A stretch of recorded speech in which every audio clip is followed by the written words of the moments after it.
Alléluia. Amen. Bienvenue au Centre Grâce Vérité, l'école du royaume des cieux de Jésus-Christ par le Saint-Esprit. Je vous dis à tous, bonjour, princes et princesses du royaume des cieux de Jésus-Christ. Bonjour. Bonjour. Voilà. Habituez-vous maintenant à être reconnus comme tels, princes et princesses du royaume des cieux de Jésus-Christ.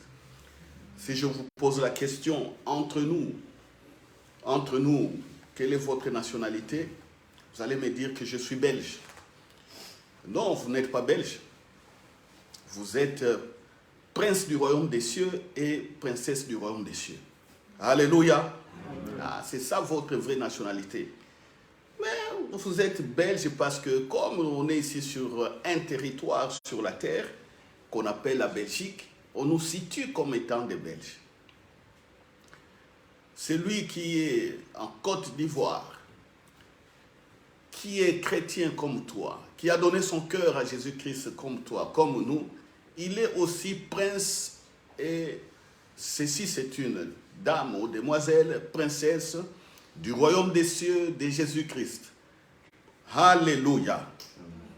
S'il se trouve au Japon, en Corée, s'il se trouve en Afghanistan, en Arabie, Qatar, Maroc, Mexique, Brésil, Argentine, Costa Rica, Pérou, chrétien, fils et fille de Dieu qui a donné son cœur à Jésus-Christ, il est aussi prince et princesse du royaume des cieux au même titre que nous. Alléluia. C'est pourquoi le royaume des cieux n'a pas de frontières. Vous comprenez? Le royaume des cieux n'a pas de frontières. Tel tu règnes ici en Belgique, tel tu règnes aussi au Pérou. Tel tu peux régner au Congo, Kinshasa ou au Congo, Brazzaville. Tel tu peux régner au Gabon. Tu peux régner aux États-Unis, au Canada, en Afrique du Sud, et etc., etc.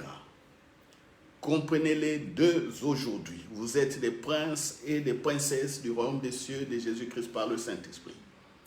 C'est pourquoi je vais encore dire, par rapport au titre que nous allons voir aujourd'hui, c'est « Vivez pleinement votre vie chrétienne ». Vivez votre vie en Jésus-Christ, pleinement et sans confusion. Vivez pleinement le royaume des cieux sur la terre. Vivez pleinement cela. Et je disais le dimanche passé à notre prédication que cette vie chrétienne peut être résumée en trois grandes choses, trois grands principes ou que sais-je. C'est le Saint-Esprit, la parole ou la pensée de Christ et la prière. Donc, comment on peut vivre pleinement la vie chrétienne? On peut la vivre par le Saint-Esprit. Alléluia. Ah oui. Deuxièmement, on la vit pleinement par la pensée de Jésus. C'est que Jésus nous a montré ici sur la terre, la pensée de Jésus. Et pour le reste, ça sera la prière. Avant tout, la prière, c'est la communication entre toi, entre nous et notre Père. Alléluia. Sachez-le, sachez-le, la prière avant tout est le moyen de communication. Notre Père est Père de grâce, il fait déjà beaucoup de choses. Mais il arrive que nous ignorons ce qu'il fait et comment il nous accompagne par le Saint-Esprit. C'est en ces moments que nous prions d'abord nous-mêmes en relation avec lui. C'est pourquoi je dis toujours que dans le royaume des cieux, on ne prie pas comme tel, comme on a été habitué. Dans le royaume des cieux, on communique, on dialogue avec Papa bon Dieu. Alléluia. Amen. Les gens de l'extérieur, parce que dans toutes les religions, on prie. Toutes les religions ont pris. Et tout le monde comprend que si tu veux t'adresser à un être supérieur, à un Dieu, entre guillemets, tout le monde dira que tu es en train de prier. Celui qui est habitué au Dieu de ses ancêtres, au Dieu païen, celui qui est habitué à aller parler au cimetière, par exemple, aux esprits, parce que ça existe. Ils disent que eux c'est comme ça, c'est leurs ancêtres, les esprits des ancêtres. Celui qui est habitué à conduire sa maison dans ces genres de cultes, il dira que bon voilà, parlons maintenant aux ancêtres, parlons aux esprits, ils font des invocations, ils parlent, ça s'est fait. J'ai déjà vu ça. J'ai déjà vu ça. Je viens d'une famille qui pratique cela. Je ne dis pas ma famille propre à la maison chez nous, mais non. Il y a de l'extension, on partait en vacances au village. On voit quand il fallait traiter certaines affaires, on voit les sages viennent, certains sages parlent comme ça, ils disent, ils s'adressent aux ancêtres. Alors, nous, on regardait certaines réunions. Vous voyez? Et c'est répandu. Ce n'est pas que simplement dans ma famille. En Afrique, c'est répandu. Ici, en Europe aussi, il y a des Européens qui pratiquent cela jusqu'aujourd'hui. Lisez l'histoire de l'Europe, vous allez voir. Vous voyez?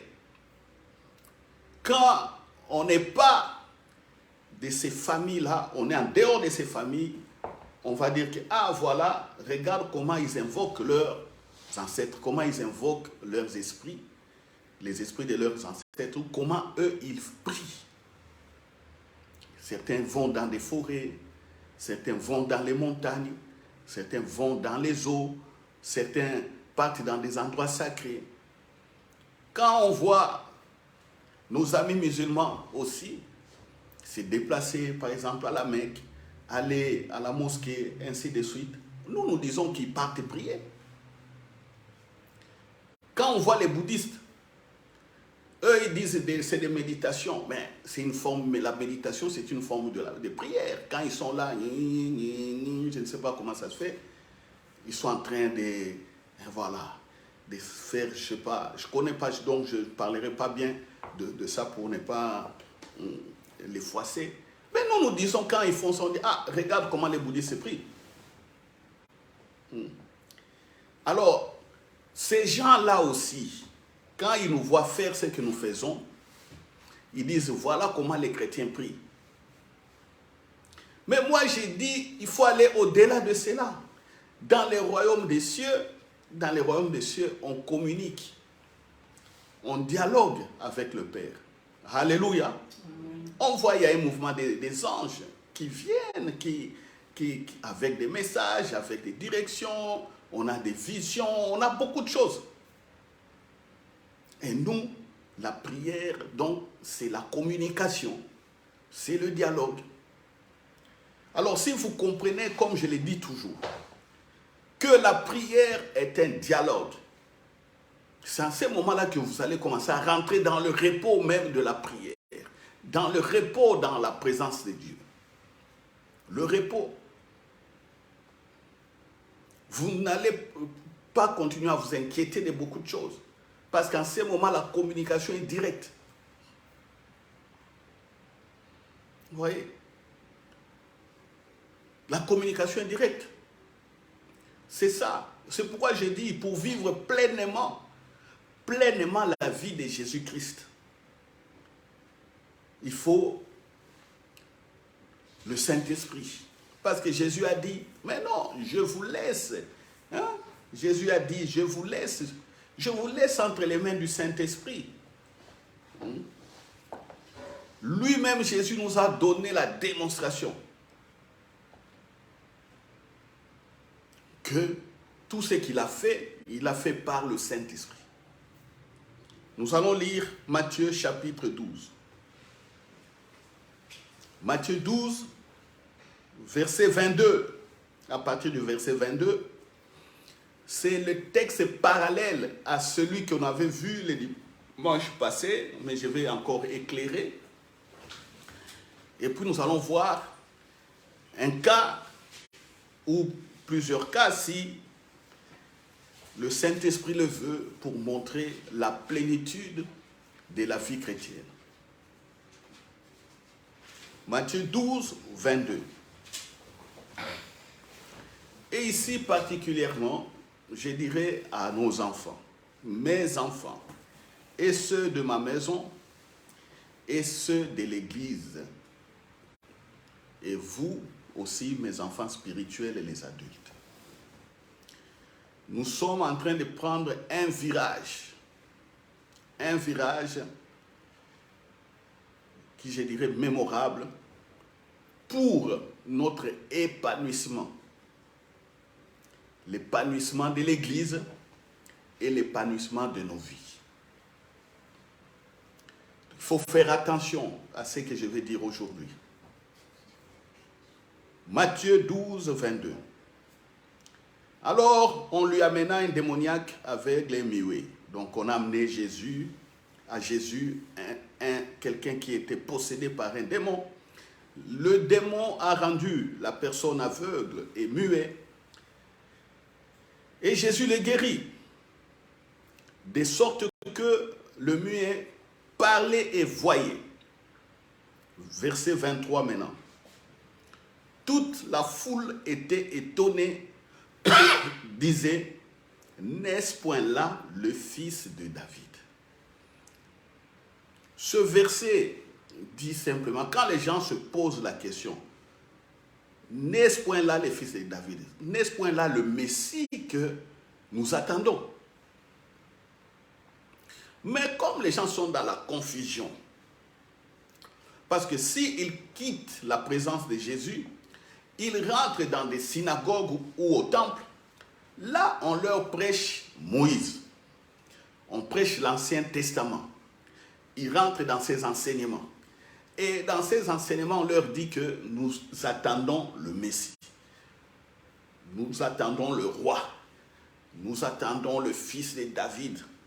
Nous attendons loin le roi qui va nous délivrer de nos ennemis. Or, ce roi était déjà parmi eux. Alors, certains se posaient des questions. Ah, ce n'est pas lui, le roi, le Messie. Mais comment si c'est lui, mais comment il est peut-être pauvre charpentier? Mais nous voyons peut-être qu'il allait avoir des soldats et détrôner Hérode, détrôner les Romains, hein, nous enlever de l'esclavage ou de la domination des Romains, des choses comme ça. Mais lui, comment? C'est quel genre de roi? Il s'est posé des questions. Il n'arrivait pas à comprendre, à saisir que, évidemment, Jésus, c'est lui le fils de David, c'est-à-dire celui le roi qui devait régner. Ça, ce n'est pas l'objet de notre prédication aujourd'hui, mais c'est simplement pour vous éclairer sur la présence de Jésus sur la terre et ce qu'il faisait. On voit qu'il est roi déjà. Verset 24. Les pharisiens ayant entendu cela dire, cet homme ne chasse les démons que par Belzébul, prince des démons. Verset 25, comme Jésus connaissait leurs pensées, il leur dit, tout royaume divisé contre lui-même est dévasté, et toute ville ou maison divisée contre elle-même ne peut subsister. 26, si Satan chasse Satan, il est divisé contre lui-même.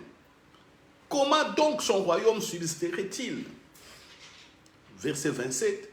Et si moi je chasse les démons par Belzébul, vos fils par qui les chassent-ils? C'est pourquoi ils seront eux-mêmes vos juges. Mais si c'est par l'Esprit de Dieu que je chasse les démons, le royaume de Dieu est donc venu vers vous. Alléluia. C'est clair, il n'y a rien à discuter. Jésus dit, moi je chasse les démons par le Saint-Esprit. Par la puissance et la capacité que j'ai par le Saint-Esprit. C'est pourquoi j'ai fait ça. On voit quelqu'un muet, aveugle à la fois. Jésus chasse les démons qui étaient dans la personne. La personne commence à voir et parler. Vous voyez? Celui qui est capable de faire de tels exploits ne peut être qu'un fils de Dieu. La personne est redevenue pure, sanctifiée des démons, tout ça.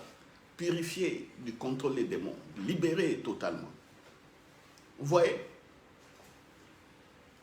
Alors, ceux qui sont à l'extérieur, qui sont dans les synagogues, qui écoutent Moïse, qui attendent le Messie, ils regardent ça et disent, depuis que nous connaissons l'histoire de la sortie du peuple d'Égypte, où depuis le commencement par notre papa Abraham, notre père Abraham, le patriarche, nous n'avons jamais vu cela.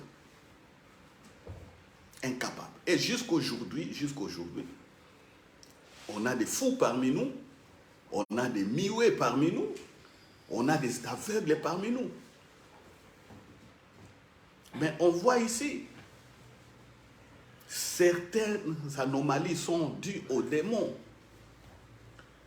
La médecine ne peut rien faire contre ce genre de choses. Le médecin peut regarder dans les appareils, il peut tout faire. Impossible. Mais celui qui est rempli du Saint-Esprit regarde, chasse les démons, la personne est guérie. Princes et princesses du royaume des cieux, croyez-vous que vous pouvez faire un tel miracle? Je vous pose la question. Croyez-vous cela? Amen. Mon fils, tu crois que tu peux chasser un démon de quelqu'un? Oui. Oui. Ouais, il faut dire oui. Tu es en formation. Tu es en formation. Moi, j'ai déjà vu ça. Quelqu'un qui souffre de dépression, de schizophrénie, ici, interné ici à Bruxelles, dans un centre psychiatrique. J'ai vu. J'ai 3 cas d'ailleurs. 3 cas, 4 personnes. J'ai prié pour ça. Les démons sont sortis de la chambre. On était dans la chambre. Dans la chambre de cette fille-là. J'étais avec sa grande sœur. La fille, j'ai posé les mains, les démons parlaient, sont sortis. Une semaine après, on a sorti la fille du centre psychiatrique. J'ai dit à la fille, mène la vie de sanctification, mais bon, elle a choisi de continuer comme elle vivait avant. À l'église où elle était partie prier, cette église-là m'a envoyé 4 pasteurs à la maison pour me demander comment j'ai chassé ces démons. 4 pasteurs d'une grande église ici à Bruxelles. Je ne citerai pas les noms. Je vous l'ai dit plusieurs fois, ces témoignages. Je vous l'ai dit. C'est pour vous montrer que c'est possible. Vous voyez? La personne ici a été guérie. Alors, le royaume des cieux, on vit pleinement sa vie chrétienne. Sachez que le Saint-Esprit est là. Et la pensée de Jésus. Le reste, c'est la manière de communiquer. Et il n'y a pas de formule pour communiquer avec Dieu. On communique en parlant, point barre. Alléluia. Amen. Ah oui? On communique en parlant. Tu peux parler avec parole audible. Vous m'écoutez comme je parle, comme tu peux parler dans ton cœur. Tu parles dans ton cœur, il y a les pensées sont là. Comment est-ce que Joseph n'a pas, comment on dit, rompu avec Marie? Joseph, dans ses pensées, il se disait, ah, Marie est enceinte. Oh, bon, je vais rompre cette relation. Pendant que Marie lui a dit, voici, il y a un ange qui est apparu, et puis, et je suis enceinte. Ah, dire à un homme que non, un ange est apparu, et puis je suis devenue enceinte, l'ange m'a dit ça. Ah, les histoires là, aucun homme ne peut croire à ça, ne peut accepter. Que sa femme ou sa fiancée lui dise que tu vois, la grossesse ici, c'est la grossesse qui est venue de Dieu. Ah, qui peut croire? Joseph n'avait pas cru. Et il disait, bon, je ne vais pas la profaner, bon, je laisse, c'est bon, on va rompre à l'amiable, que Marie continue. Avec cet homme-là, bon, il continue avec ça, c'est tout, c'est bon.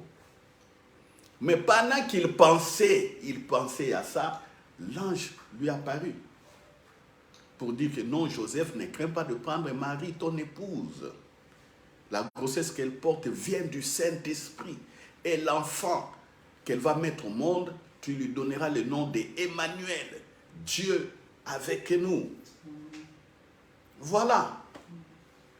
Joseph pensait, c'est-à-dire il parlait en lui-même. Il parlait, mais Dieu a vu comment il parlait en lui-même. C'est comme ça que la prière aussi peut être faite intérieurement. Intérieurement. La prière peut être faite extérieurement et audiblement, tout comme elle peut faire silencieusement ou comme intérieurement. Vous voyez? Alors ici, Jésus dit, le royaume des cieux est venu vers vous, ou le royaume des cieux parmi vous. Quand il y a le royaume, il y a un roi. Et ce texte montre qu'on parle de Jésus comme fils de David, c'est-à-dire comme roi, et Jésus parle du royaume des cieux. Alléluia. Prince et princesse du royaume des cieux, alléluia. Amen. Voilà, nous allons prendre Actes des Apôtres pour voir un cas pratique encore de la plénitude de la vie chrétienne. Actes des Apôtres, on est au chapitre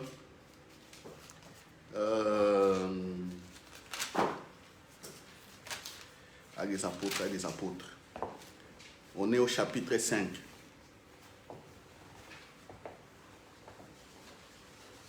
Actes des Apôtres, chapitre 5. C'est très long, ces textes, c'est de 17 à 41. Nous n'allons pas tout lire, mais je ferai des commentaires par rapport à tous ces textes, passant bien entendu par quelques versets clés pour nous montrer réellement que pour vivre pleinement la vie chrétienne, il nous faut la relation avec le Saint-Esprit, il nous faut avoir la pensée de Christ et la communication, la prière. Et on sous-entend, dans cela, on sous-entend l'accompagnement des anges ou le travail des anges. Alors, Actes des Apôtres, chapitre 5, verset 17. Cependant, le souverain sacrificateur et tous ceux qui étaient avec lui, savoir le parti des Sadducéens, se levèrent remplis de jalousie, mirent la main sur les apôtres et les jetèrent dans la prison publique. Vous voyez? Le souverain sacrificateur, homme religieux, parce que les Sanhédrins étaient composés de tous ces gens-là. Il y avait les sacrificateurs, il y avait le parti des pharisiens qui était un parti politique et religieux. Il y avait ces membres là-bas. Il y avait les Sadducéens, ceux qui ne croient pas aux anges ni à la résurrection des morts. C'est-à-dire, les Sadducéens ne croient pas en Jésus-Christ. Point barre. Parce que eux, leur ligne de direction, c'est-à-dire, il n'y a pas des anges, il n'y a pas de résurrection des morts.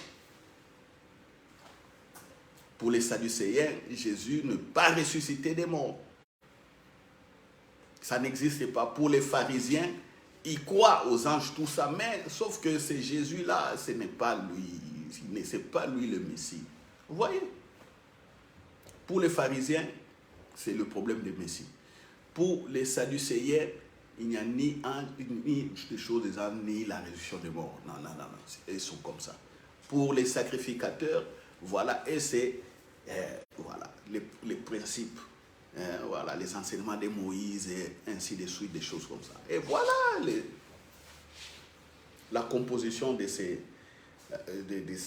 assemblée. Ils arrêtent les apôtres. Ils les mettent dans la prison. Mais un ange vient. Alléluia. Ah, vous voyez, qu'est-ce que je vous dis? Qu'est-ce que je vous dis? Qu'est-ce que je vous dis? Je vous parle toujours des anges ces derniers temps. Pour vous mettre dans l'assurance qu'ils sont là pour nous servir.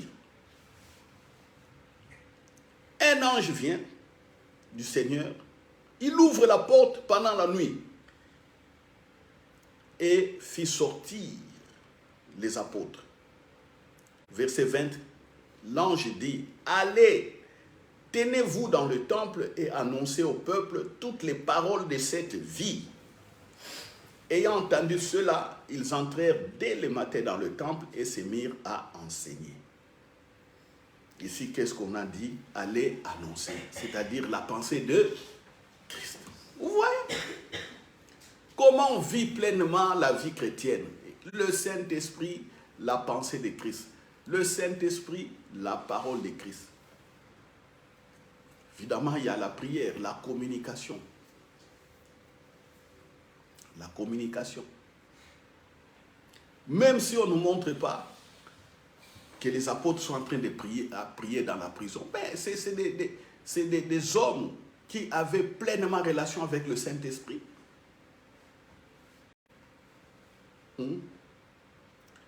Voilà. Je suis au verset 21, partie B. Le souverain sacrificateur et ceux qui étaient avec lui étaient arrivés. Ils convoquèrent les Sanhédrins et tous les anciens des fils d'Israël et ils envoyèrent chercher les apôtres à la prison. Eux, ils convoquent l'assemblée maintenant pour que tous les apôtres viennent. Ils vont maintenant les juger publiquement. Tribunal populaire. Les huissiers, à leur arrivée, ne les trouvèrent point dans la prison. Ils s'en retournèrent et firent leur rapport en disant, les huissiers de justice, envoyés par le parquet, par les tribunaux, voilà, quand c'est comme ça, c'est le parquet qui s'en charge, envoyés par les tribunaux. Ils viennent et ne trouvent rien. Les soldats bien positionnés, les portes scellées comme avant. Mais ils rentrent, ils ne trouvent rien. Ils posent aux questions aux soldats, mais qu'est-ce qui se passait? On avait des prisonniers ici. Où est-ce qu'ils sont partis? Non, tous les soldats unanimes. Les soldats disent, ils sont là. Chef, ils sont là. Oh, mais ils ne sont pas là, les prisonniers. Les soldats, mais mon Dieu, chef, à vos ordres. Allons-y. Le chef vient voir. Oh, mais ils sont partis où? Il demande au gardien qui était à côté. Mais toi, tu étais là? Oui. Tu étais où? Devant la porte ici. Ah bon? Tu les voyais? Oui, je les voyais là-bas. Mais ils sont où? Ah, chef. Vous voyez? Un ange vient, il ouvre la prison, il fait sortir tout le monde. Il passe comme ça, devant tous les gardiens. Vous voyez? Verset 23 en disant, nous avons trouvé la prison soigneusement fermée et les gardes qui étaient devant les portes. Mais après avoir ouvert, nous n'avons trouvé personne dedans. Ah! Verset 24. Lorsqu'ils eurent entendu ces paroles, le commandant du temple et les principaux sacrificateurs ne savaient que penser des apôtres et des suites de cette affaire. 25. Quelqu'un vint leur dire, voici les hommes que vous avez mis en prison sont dans le temple et ils enseignent le peuple. Voilà. Et ils sont là-bas, ils attendent les prisonniers. quelqu'un qui était parti prier au temple, il était là, il a écouté, il dit, ah, mais ces gens étaient en prison. Il court vers les Sanhédrins pour dire que mais vous avez mis les gens en prison, mais on les voit au temple. Oui, voilà, il part encore accusé, apporter la nouvelle. 25. Quelqu'un vint leur dire, voici les hommes que vous avez mis en prison sont dans les temples et ils enseignent. Donc il est venu accuser encore. 26. Alors le commandant partit avec les huissiers et les conduisit sans violence, car ils avaient peur d'être lapidés par le peuple. 27. Après qu'il les eut ramenés en présence du Sanhédrin, le souverain sacrificateur les interrogea en ces termes. Ne vous avons-nous pas défendu expressement d'enseigner en ces noms-là? Et voici, vous avez rempli Jérusalem de votre enseignement et vous voulez faire retomber sur nous les sangs de cet homme. Il a dit, ah, maintenant il commence à avoir peur. Il dit, ah, nous vous avions défendu de prêcher Jésus. Maintenant vous voulez faire croire aux gens que non, c'est nous qui avons tué Jésus, nous sommes en tort et Jésus, c'est que l'homme à qui vous croyez là, il y a tantata. Vous voyez? Verset 29. Pierre et les apôtres répondirent. Vous voyez, Pierre et les apôtres. C'est-à-dire, on a mis la pression sur chacun d'eux. Chacun d'eux devait parler. On vient devant toi, Pierre, à la barre. On te fait pression. Pierre dit la même chose. On laisse Pierre. On dit, on appelle les nôtres. Ils veulent chercher la contradiction entre les apôtres. C'est ça aussi dans les tribunaux. Dans les tribunaux, quand on attrape un groupe de bandits, vous pouvez être à 5 bandits, vous avez fait un coup, et dans ce coup, quelqu'un est mort. Au tribunal, quand on commence à questionner, vous allez voir peut-être à la fin, quelqu'un dans le groupe aura 20 ans de prison, un autre aura 10 ans, un autre 5 ans, un autre 3 ans, il sort, et puis un autre, on dit que voilà, lui n'a qu'une année. Mais comment c'est le groupe de 6, ils ont tué? Non, les tribunaux, c'est le groupe, oui, le groupe a fait l'action, mais les tribunaux voient le rôle de chacun. Et s'il y a maintenant des contradictions parmi vous, parce qu'on confronte comment on dit ça, les prévenus, on va vous confronter. Ici, il y a eu confrontation. Ils sont là, les apôtres. On questionne Pierre, il dit la même chose. On questionne Jean, il dit la même chose. On questionne Nathanaël, même chose. Barthélemy, même chose. Matthieu, même chose. Oh, Thomas, même chose. Pierre et les apôtres répondirent, il faut obéir à Dieu plutôt qu'aux hommes. Le Dieu de nos pères a ressuscité Jésus que vous avez tué en le pendant en bois. Pierre commence, il dit ça. Et Jean vient à la barre. Jean, nous t'avons interdit de prêcher, oui ou non? Jean, il faut obéir à Dieu plutôt qu'aux hommes. Voilà, il parle de Jésus. Il dit voilà, on cherche quelqu'un qui est un peu faible là peut-être. Il dit, ah, on voit que, ah, ça c'est Nathanaël. Ah, il dit, viens ici. À la barre, Nathanaël vient. Il faut obéir à Dieu plutôt qu'aux hommes. Et Jésus est ressuscité. Jésus, c'est lui, le fils de David, qui devait venir. Il est Messie et roi. Ah.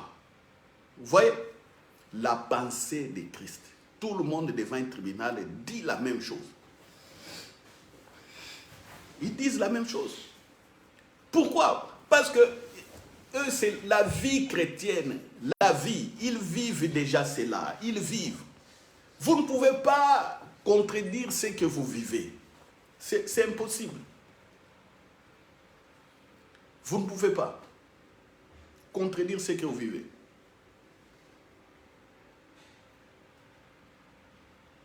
Est-ce que quelqu'un me comprend?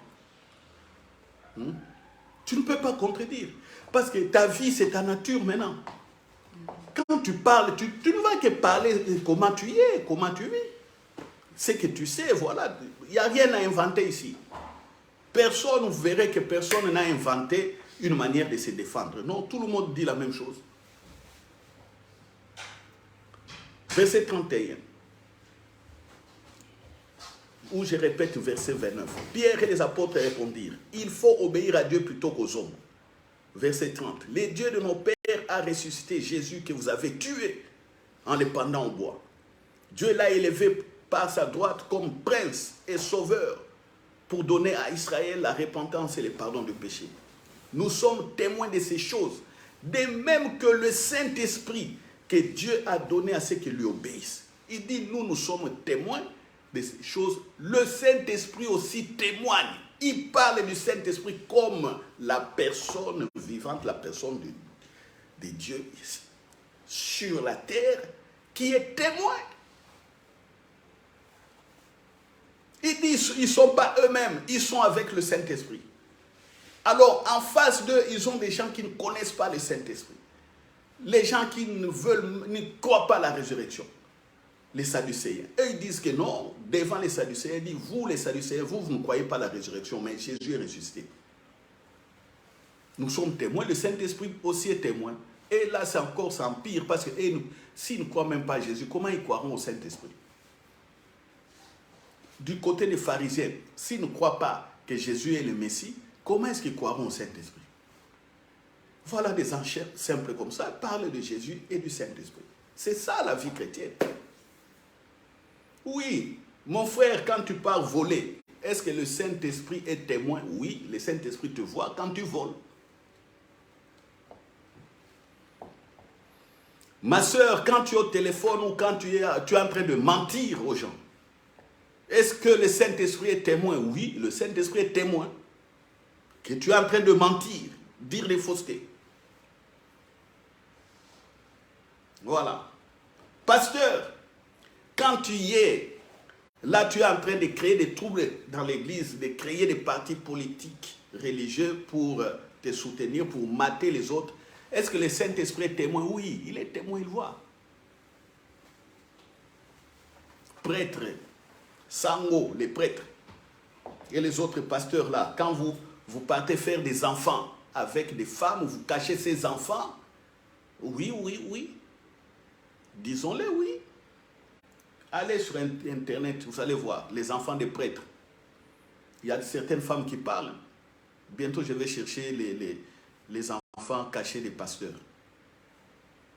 Oui, quand vous faites les enfants avec des femmes, les prêtres et les pasteurs, vous faites des enfants, vous les cachez, le Saint-Esprit est témoin. Oui, il est témoin. Vous pensez que le Saint-Esprit est témoin simplement pour de bonnes choses. Mais il est là, il est témoin aussi, il voit ce que vous faites. Vous volez de l'argent. Est-ce que le Saint-Esprit est témoin? Oui, il le voit. Et le voleur là ne sait pas que le Saint-Esprit est là. Il ne vit pas pleinement la vie chrétienne. Il a le nom de Jésus dans la bouche, mais il ne connaît pas que le Saint-Esprit est là. Et il fait des malversations. Le Saint-Esprit voit. Oui. Les enfants, tout ce que vous faites là, quand vous dites faites ceci, faites cela, quand vous refusez d'obéir, les enfants, le Saint-Esprit est témoin. Il est témoin. Il ne parle pas, mais il est là. Tantôt il parle, il reproche, il vous parle, vous voyez, vous luttez. Mais il est témoin. Voilà, nous sommes témoins de la résurrection de Jésus et des œuvres qu'il fait. Nous sommes témoins et le Saint-Esprit aussi témoigne. Il est là. Alléluia. Alléluia. Je vois vous devenez triste parce que j'ai dit que le Saint-Esprit est témoin et il voit tout ce que vous faites du mal là. Ah oui. Vivez pleinement au repos. La vie chrétienne, c'est la vie de repos. C'est le repos. La vie chrétienne, c'est la vie de repos. On ne force pas. Quand vous forcez, quand j'ai dit ici, il y a des gens qui forcent. Le Saint-Esprit voit aussi comment vous forcez. Mais il veut vous ramener dans les repos et vous fermer les oreilles. Parce que l'enseignement que vous avez eu, ou la prédication à laquelle vous croyez étant mauvaise, et vous ignorez, vous oubliez le Saint-Esprit. Pourtant, le Saint-Esprit est là. est là. Plein de faux enseignements aujourd'hui qui circulent, plein de faux cultes, plein. Le Saint-Esprit est témoin, il voit. Mais vous ignorez qu'il est là. Voilà. C'est ça la différence. Alors, vivez donc avec le Saint-Esprit et la pensée du Christ et communiquez librement. C'est ce qui fait la plénitude et le repos de votre vie. C'est ça la vie chrétienne. Alléluia. Alléluia. Amen. N'oubliez pas que Paul nous a dit dans Acte 28, l'ange de Dieu à qui j'appartiens est venu me dire que les hommes ne vont pas mourir pendant cette traversée au bateau. Il n'y aura que péril pour le bateau et pour les marchandises. C'est comme ça que tous les bateaux, 276 personnes à l'intérieur du bateau ont été sauvées par Paul. Et Paul voyait dans les bateaux qu'il y avait beaucoup de gens avec beaucoup de cultes. Paul a parlé à ces gens, non, je vois, il ne faut pas naviguer. Personne n'a écouté parce que Paul parlait de la part de Dieu. Paul était avec le Saint-Esprit. Personne n'a écouté Paul parce qu'ils ne connaissent pas le Saint-Esprit. Il dit Paul prie. Oui, l'autre là aussi a ses amulettes, il prie. L'autre aussi a ses statues, il prie. Les Romains aussi croient aux Zéus, ils croient au dieu foudre, ils croient à tout ça, Jupiter, les soldats romains, ils croient que l'empereur César est Dieu. Ils croient à ça. Paul leur dit, personne ne croit Paul. Mais pour être sauvé, Paul dit, l'ange de Dieu à qui j'appartiens. Vous aussi, c'est une manière de dire aux gens, abandonnez aussi vos dieux là. Regarde ce que mon Dieu fait. Alléluia. C'est ça. Quelqu'un qui vit pleinement la vie chrétienne, il sauve 276 personnes de la mort. Vous voyez? Oh, je ne souhaiterais pas qu'un péril comme ça vous arrive et que vous soyez sauvés au milieu des gens. Non, non, non. Ça, c'était Paul. Ça, c'était Paul. Ça, c'était Paul. Demandez aux pilotes d'avion. Demandez aux pilotes d'avion ce qu'ils voient quand ils traversent l'espace. Il y a des moments, il y a des turbulences telles qu'eux-mêmes perdent l'espoir. Mais vous entendez généralement les pilotes. Je ne sais pas si aujourd'hui ça ne se fait plus, ou on a changé beaucoup de règlements. Mais il y a des pilotes qui disent, quand il n'y a plus d'espoir, ils demandent aux gens de prier. Il y a plusieurs témoignages par rapport à ça. Ils demandent aux gens, priez votre Dieu, priez. Parce qu'ils ont tout fait, ils ne savent plus contrôler l'avion. Priez. Et beaucoup de crashs ont été sauvés par des chrétiens comme ça, qui ont prié, qui ont vu même des anges apparaître, tenir l'avion, pour que l'avion ne se crache pas. Il y a des témoignages à la télé. Il y a des témoignages. Si vous ne croyez pas à cela, vous êtes dans les partis des Sadducéens, parce qu'eux, ils ne croient pas aux anges et à la résurrection. Vous êtes libre de croire. Mais moi, je sais que ça existe. Je sais que ça existe. Des accidents qui ont raté parce que deux voitures, un gros camion, une petite voiture s'emboîtent comme ça. Et les deux passent. L'un dans l'autre. Il n'y a pas d'accident. Les gens se tournent, ils freinent. Qu'est-ce qui s'est passé? Il y a des miracles comme ça. Des miracles. Vous voyez? Des miracles. Les anges qui séparent les voitures. Oh oui. Au début, moi, je ne comprenais pas, mais moi, j'ai déjà connu une telle situation. Au début, je ne comprenais pas. Moi, j'ai dit que, oh non, Dieu nous a protégés. J'ai raté un accident grave au pays. À 300 ou 400 km de la capitale de Kinshasa. Je partais visiter le cimetière de mon père. On nous a tendu un piège des sorciers, des sorciers. Ils nous ont tendu un piège. Tout juste à l'entrée du cimetière, au virage, un gros camion vient en face de nous. On se rencontre face à face avec un gros camion qui roule vite. La route est petite comme ça, une seule bande. Ah, qu'est-ce qu'on allait faire? J'avais loué un véhicule. Le taximène que j'avais loué est rentré dans la bourse. Et le camion est passé tout juste à côté.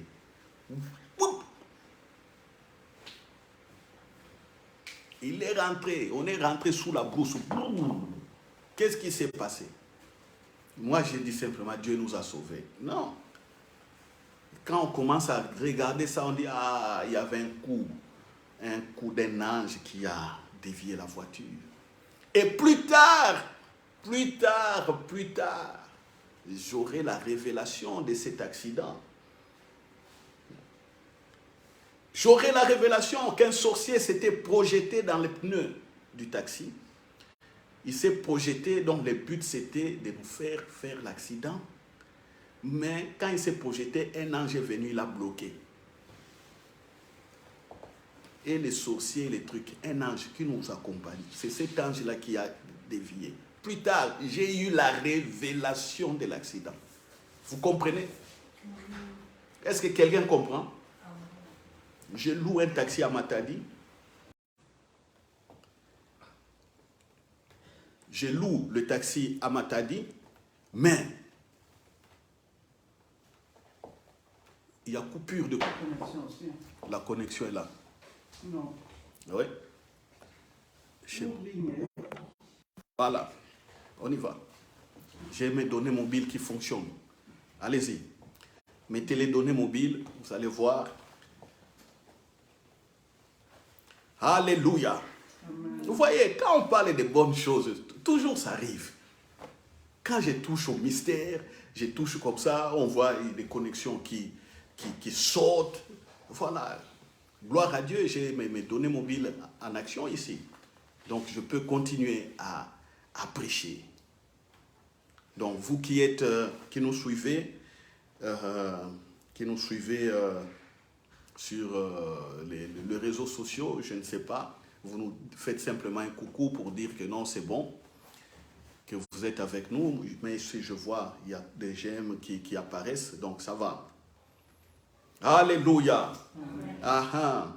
Donc, plus tard, j'ai eu la révélation de cet accident. Un sorcier s'était projeté dans le pneu de la voiture, mais un ange était venu le bloquer. Vous voyez? Et aujourd'hui, je suis à l'aise de parler de cela. Très à l'aise. Alléluia. Amen. Alléluia. Amen. Gloire à Dieu, gloire à Dieu. Voilà, nous n'allons pas nous étendre pour des raisons techniques, mais croyez simplement que pour vivre pleinement la vie chrétienne, vous avez besoin du Saint-Esprit, vous avez besoin de la pensée de Christ, comprendre le Christ, comprendre que vous êtes fils et filles du royaume des cieux et communiquer dans le repos avec le Père. Communiquer avec le Saint-Esprit qui est là. Quand je dis avec le Père, oui, quand vous communiquez avec le Saint-Esprit, le Père aussi, automatiquement, est en harmonie. Communiquer avec le Saint-Esprit et les anges sont à nos services. Les anges gardiens sont là, les anges messagers sont là, les anges médecins sont là. L'ange messager, lui, amène des messages. L'ange médecin, lui, vient pour guérir. Est-ce que quelqu'un comprend? Hein? Amen. L'ange de la science vient pour enseigner. d'ouvrir l'intelligence, les enfants. Je vous parle toujours, devant les examens. N'entrez plus dans les salles d'examen comme ça, les enfants. Moi, je peux oublier. Je peux oublier que non, voilà, on prie même généralement, on bénit, vous partez à l'école, travaillez. Mais les enfants, quand vous entrez dans la salle d'examen, salle d'examen, le Saint-Esprit l'a dit, merci Saint-Esprit pour ta présence. L'ange scientifique est là. Voilà. Pour vous donner des réponses, pour vous rappeler des choses, pour vous guider. Il est là. Vous voyez. Les anges, les anges accompagnateurs dans les voyages, ils sont là aussi. Ils sont là. Regardez des témoignages sur Internet, des frères et des sœurs qui ont raté des avions, d'autres n'avaient même pas moyen de voyager. Ils voient quelqu'un comme ça qui apparaît, bien habillé, tout ça. Il lui rend service, il voyage. Et puis il regarde comme ça, la personne disparaît. Ils sont là. Vous voyez? Vous allez me dire, est-ce qu'il y a des anges cuisiniers? Parce que tout c'est bon. Oui, il y a aussi des anges cuisiniers. Comprenez? Ah oui. Il y a des anges cuisiniers. Ils sont là. Tout ce que nous faisons sur la terre, il y a aussi des anges par rapport à ces missions-là. Et eux, ils vont au-delà même des choses que nous ne comprenons pas. Vous allez dire, ah non frère, vraiment là tu exagères. Un ange cuisinier existe. Oui, ils existent. S'il y a des anges médecins, il y a aussi des anges cuisiniers. Vous comprenez? Donnez-moi encore un autre métier. Vous allez dire, est-ce qu'il y a l'ange avocat? Est-ce que l'ange avocat existe? Oui. Ils existent. Alléluia. Amen. Au tribunal, ils sont là. Vous êtes chrétien, ils sont là. Ils vous inspirent. Ah oui, ah non, les anges avocats n'existent pas. Il y a seulement Jésus qui est l'avocat. Oui, Jésus, avocat auprès du Père. Pour nous, il est le garant de l'alliance. Vous voyez, on nous accuse pour des péchés, pour des choses comme ça. Lui, il est là, il dit non. Ces hommes sont saints, sanctifiés. Il n'y a aucune condamnation sur eux. Ça, c'est Jésus. Mais quand on dit au tribunal, qu'est-ce que Jésus a dit? Quand on va vous entraîner au tribunal, ne préméditez pas votre défense parce que le Saint-Esprit vous donnera des paroles à l'instant. Ça, c'est Jésus, oui ou non? Jésus dit au tribunal, le Saint-Esprit parlera. Oui. Si le Saint-Esprit parle au tribunal, il faut qu'on parle. Le Saint-Esprit règne. Le Saint-Esprit est roi. Quand on dit que le Saint-Esprit parle, oui, il y a des anges qui seront là pour faire ce boulot.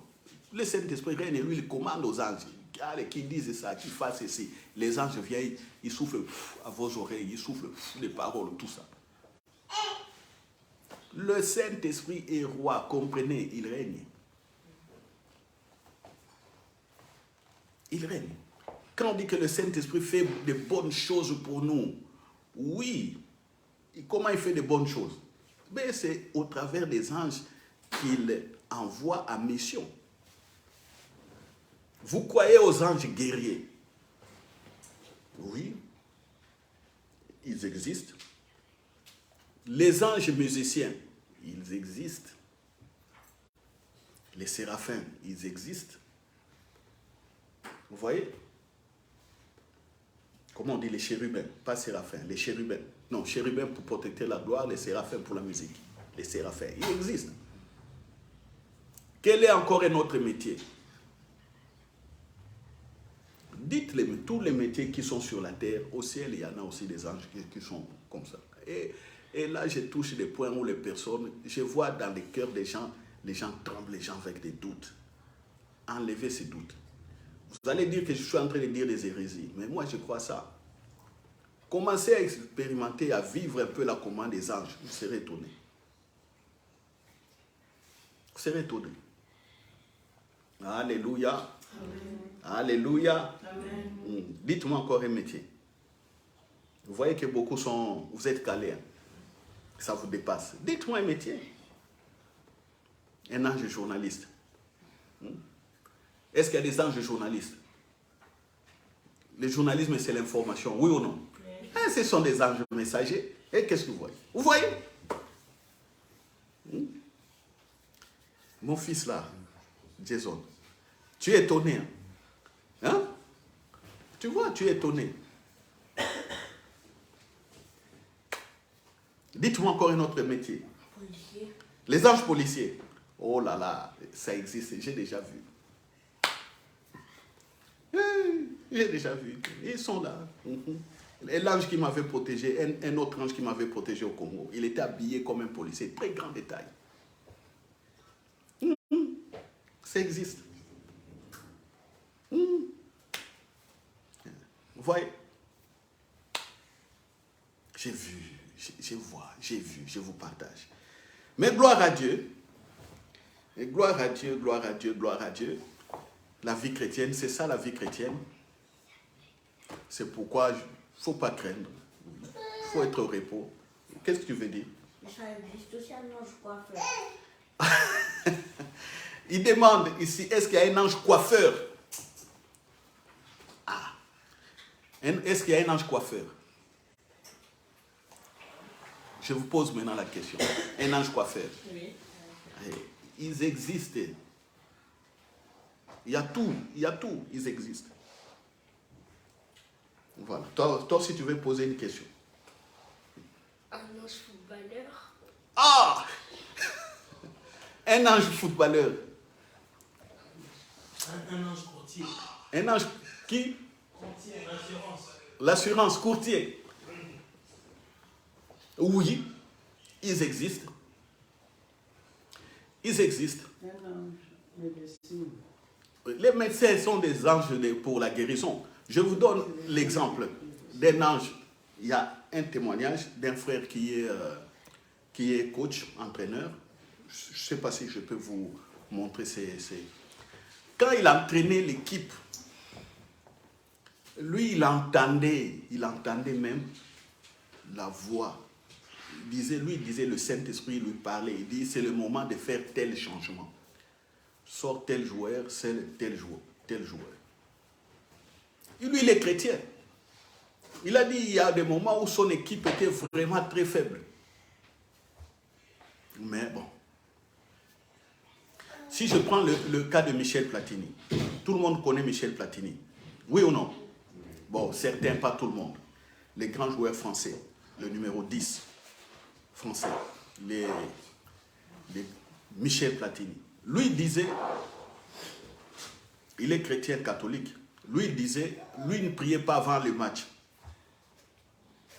Vous allez dire, mais lui, il priait pour lui-même, que Dieu l'assiste. Mais il dit, il ne priait pas pour les autres, parce qu'il se disait que dans d'autres équipes aussi, il y a des chrétiens. Il y a aussi des enfants, des dieux. Alors peut-être, dans sa foi, Dieu voulait que d'autres équipes gagnent, ainsi de suite. C'est pourquoi il dit généralement, quand lui priait, il priait pour lui-même, mais il ne priait pas contre les autres équipes, parce qu'il y a des chrétiens aussi dans d'autres équipes. J'ai entendu moi-même Michel Platini le dire. Il y a des vidéos sur Internet. Vous voyez? Il est footballeur. Celui, le témoignage de coach, il y a des anges qui sont là, dans le sport, qui inspirent. Courtier dans les assurances, oui, ça c'est l'intelligence. Voilà, les intelligences de monter les dossiers, des choses comme ça. Quand tu es fils de Dieu, tu seras assisté aussi. Assisté aux anges qui connaissent ce métier. Donc ils existent. Voilà. Aussi, ça existe un ange vendeur. Un ange vendeur. Ça c'est dans le commerce.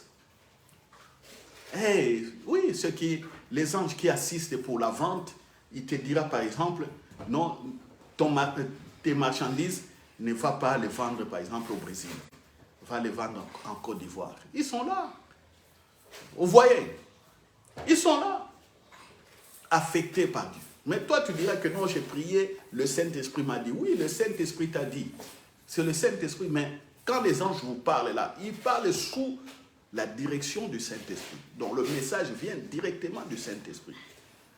Donc tu peux soit écouter directement le Saint-Esprit ou peut-être aussi écouter le message via un ange. Mais il faut grandir dans la vie chrétienne pour savoir distinguer. Moi, je vous dis, j'avais beaucoup de difficultés et j'ai raté beaucoup de choses. Beaucoup. Parce que je ne prêtais pas attention à ça. Moi, pour moi, je pensais que quand j'ai prié ou quand je faisais les choses, je pensais que je devais avoir une vision claire où je vois les choses, où vraiment j'entends clairement. Où... Non, il y a parfois, c'est des pensées qui étaient inspirées, des choses comme ça. Voilà. Mais on s'habitue. J'ai fait plein d'erreurs, mais aujourd'hui, je fais de moins en moins d'erreurs. Et j'écoute de manière audible. Il y a des moments où je suis assis, debout, j'écoute quelqu'un qui me parle. Il me parle, il dit, il y a ça. Comme ça, j'écoute. Ou parfois, ce n'est pas audible, mais j'entends de l'intérieur des pensées, des convictions, des choses claires. Ça arrive. Alléluia. Alléluia. Amen. Voilà, ça c'est la vie chrétienne. Je vous souhaite donc un succès dans cette vie. Je vous souhaite pleine vie dans la vie chrétienne. Je vous souhaite prospérité. Voilà, et je le proclame au nom de Jésus. Soyez prospères au nom de Jésus. Que les succès vous accompagnent au nom de Jésus-Christ. Que la gloire de Dieu soit manifestée dans vos vies au nom de Jésus-Christ. Alléluia. Que vous progressez toujours de meilleur en meilleur au nom de Jésus-Christ. Que vous soyez en bonne santé au nom de Jésus-Christ. Que les anges qui sont affectés pour vous, fassent correctement leur travail avec succès au nom de Jésus-Christ. Amen. Amen. Voilà. Disons simplement merci. Disons merci. Merci Père. Au nom de Jésus-Christ, merci pour la gloire. Merci pour les anges qui nous accompagnent. Merci pour le Saint-Esprit, Allos Parakletos, qui a pris en main la pensée de Christ pour la vivifier. Nous ne sommes pas orphelins, nous ne sommes pas seuls, nous sommes avec le Saint-Esprit au nom de Jésus. Merci pour la compréhension du mystère des anges aussi dans cette plénitude de vie chrétienne, comme nous les voyons ici avec les apôtres qui étaient secourus par les anges qui apparaissaient, qui leur donnaient des directions au nom de Jésus-Christ. Ainsi priez. Amen. Bon dimanche à tous. Voilà, bon début de semaine à tous. Le dimanche est le premier jour de la semaine. Pour nous, c'est la résurrection de notre Seigneur Jésus-Christ. Ayez une semaine remplie de témoignages au nom de Jésus. Amen. Amen. Voilà.